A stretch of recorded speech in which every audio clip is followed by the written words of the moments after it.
వాళ్ళకి కూడా చెప్తున్నా, నాకు 44 సంవత్సరాలు, ఇంకో 10 సంవత్సరాలు కూడా నేను ఒకవేళ అధికారంలో దూరం ఉన్న 54. ఆ రోజు ఒక్కరోజు వచ్చిన పాపం నన్ను వేయాలనుకున్న వాళ్ళందరూ ఇప్పటికే 60, రేపు 70 ఏళ్ళకి వాళ్ళు జైలుకి పోతే బాగోదేమో. నేను 44, 45కైనా కుర్రోడుగానే ఉన్నా, ఇంకా జైలుకి పోయినా ఫిట్గానే ఉన్నా, ఏ ఇబ్బందిలే, మైండ్ మనసు స్ట్రాంగ్గా ఉంది. పాపం ఆ సునకానందం పొందాలని లోకేష్ చుట్టూ చక్కర్లు కొడుతూ ఏదో కేసు వెనక్కి దోడిచ్చి ఏదో విధంగా అనిల్ కుమార్ పేరుని ఇరికించాలని కొంతమంది ఈరోజు సునకానందం పొందుతున్నారే, వాళ్ళని కూడా ఏదో 5 కాదు 10 సంవత్సరాల తర్వాత అయినా నేను అధికారంలో ఒక్కసారి వచ్చిన, ఎవరు రాకుండా పోంగా వచ్చిన పాపం వాళ్ళు 70 సంవత్సరాలు 75 సంవత్సరాల వయసు అప్పుడు ఈడ్చుకెళ్ళాను అనుకో బాగోదు. కాముగా ఉన్నా దూరంగా ఉన్నా అని మీరు ఇష్టం వచ్చినట్టు ఏదైనా చేయాలంటే భయపడే గుండె కాదు, వాళ్ళకి తెలుసు భయపడే వాడిని కాదు, మూర్ఖుండేనని. నిజంగానే నేను పల్నాడుకి వెళ్ళి పోటీ చేసిన తర్వాత అక్కడ వాళ్ళు ఎమ్మెల్యేల కన్నా నాకు 40,000 ఎక్కువ. ఒక రకంగా చెప్పాలంటే ఆ ప్రాంతంలో ఎన్నికలు అయిపోయిన తర్వాత కొన్ని ఊర్ల మీద దాడి చేస్తుంటే కూడా పోలేని పరిస్థితి. కారణం ఏంటంటే నేను వెళ్ళిన తర్వాత ఆ ఊర్లోకి వెళ్ళిన తర్వాత ఇంకా వాళ్ళ మీదకి ఇంకా నేను వెళ్ళి వస్తా, ఇంకా వాళ్ళ మీద దాడులు ఎక్కువ అవుతాయేమో.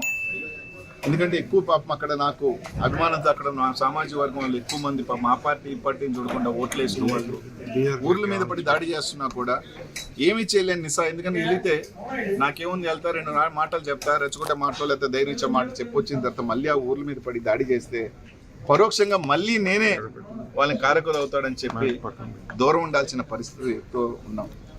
అంత మాత్రాన ఎవరు ఇక్కడ ఏమి లేదు. 60 రోజులు కాకపోతే, నెల కాకపోతే, కలగంటున్న వాళ్ళు నెల కాకపోతే 2 నెలలు పెట్టండి. 1 కాకపోతే పాత కేసులు ఏమన్నా 10 ఎవడెవడో కొట్టుకున్న కేసులు అన్ని కూడా కావాలంటే ఎవడెవడో కొట్టుకున్న కేసులు లోడ్ ఇచ్చింది అనిల్ కుమార్ యాదవ్ జయించాడని చెప్పుకొని పెట్టుకోండి. నాకు ఏం అభ్యంతరం లేదబ్బా, హ్యాపీగా జైలుకి పోతా వస్తా. కానీ ఒక్కడు మాత్రం గుర్తుపెట్టుకోండి, ఇచ్చింది తప్పకుండా వెనక్కి తప్పకుండా అందరికీ వస్తుంది. ఒకరికి మీరు ఇస్తే డబుల్గా వస్తుంది. కానీ నా బాధ ఏంటంటే ఎన్న తట్టుకునే వయసులో ఉన్న 5 సంవత్సరాలు 10 సంవత్సరాల తర్వాత మీకు షుగర్లు బీపీలతో రోగాలతో మీరు తట్టుకోగలుగుతారో లేదో అప్పటికి మర్చిపోతాడులే అని మాత్రం అనుకోవద్దు. 10 years 15 years కూడా 60, వాళ్ళు 75 80. పాపం అప్పుడు వెళితే మాత్రం జైలుకి పాపం వాళ్ళ పరిస్థితి ఎలా ఉంటుందో ఒకసారి ఒకరిని చేసేటప్పుడు మాత్రం ఆలోచించండి. అది అనిల్ కుమార్ యాదవ్ లాంటి వాడిని. ఒక మంత్రి అంటాడు, ఇదే హౌస్లో మేము చూసాం, పర్సెంటా ఆ పర్సెంటా తొందర ఎందుకు అని అవగాహన చేస్తాడు, అవహేళన చేస్తాడు, అవగాహన రాహిత్యంతో అవహేళన.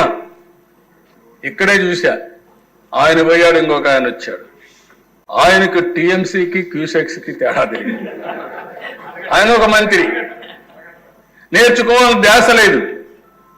సరే అవన్నీ నేను మాట్లాడకూడదు, మా సభ్యులు అయితే మాట్లాడతారు కానీ ఆయన నేను మాట్లాడకూడదు. నాకు సభ్యత ఉంది, మీరు కూడా అవసరం లేదు. ఇక్కడ ఈ హౌస్లో ఉందాతనాన్ని పాటిద్దాం, అక్కడి నుంచి చేస్తారు. కడాన దశ 16,493 కోట్ల రూపాయలు రోజు ఖర్చు పెడితే వీళ్ళు వచ్చిన తర్వాత 494,900 కోట్లు ఖర్చు పెట్టారు. పోలవరం పూర్తయి ఉంటే దిశ 194 టీఎంసీ నీళ్లు మనం పొదుపు చేసుకునేవాళ్ళం, రిజర్వాయర్లో నీళ్లు నింపేవాళ్ళం. దీనివల్ల దిశ ఫ్లడ్ వాటర్ కూడా మనకి ఎక్కువ ఫ్లడ్ వాటర్ని డైవర్ట్ చేసుకునేవాళ్ళం. ఈరోజు ఫ్లడ్ సీజన్లో దగ్గర కృష్ణా డెల్టాకే 100 టీఎంసీ నీళ్లు, రేపు రాబోయే రోజుల్లో ఇంకా ఎక్కువ నీళ్లు తీసుకొచ్చి Krishna delta, eastern delta, western delta 2 కూడా ఇది అవుతుంది. ఇంకో పక్కన ఏదైతే నాగార్జున రైట్ మెయిన్ కెనాల్ వరకు తీసుకుపోతే అక్కడ 150 టీఎంసీ నీళ్లు వాడుకునే పరిస్థితి వస్తుంది. రాయలసీమకు తీసుకుపోతే ఇంకన్ని రిజర్వాయర్లో నీళ్లు పెట్టుకునే పరిస్థితి వస్తుంది. దిశ ఆ విషయాలు కూడా నేను వస్తాను. ఈరోజు మీరు ఒకసారి చూస్తే దిశ అంటే ఈ అసెంబ్లీలో మేము చూసాం. దిశ ఎన్ని విపరీతంగా కనీసం గోదావరి నుంచి నీళ్లు తెస్తా ఉన్నారు. గోదావరి నుంచి పైన నీళ్లు వచ్చి శ్రీశైలంలో వేసేసి ఆ నీళ్లు తీసుకొచ్చి రాయలసీమను సస్యశ్యామలం చేస్తానంటే నేను ఎగతాళి కూడా చేశాను అనుకుంటాను. ఆ రోజు అసెంబ్లీకి కూడా నీళ్లు వచ్చాయి, వైవాస వరదలు వచ్చేసాయని ఆ రోజు నేను చెప్పాను. అధ్యక్ష, అవగాహన లేకపోతే నేర్చుకోండి అంటే అవహేళన చేశారు నన్ను. ఇదే సీట్లో కూర్చొని చెప్పాను, తెలుగు గంగకు 5 TMC నీళ్లు ఇవ్వాలి.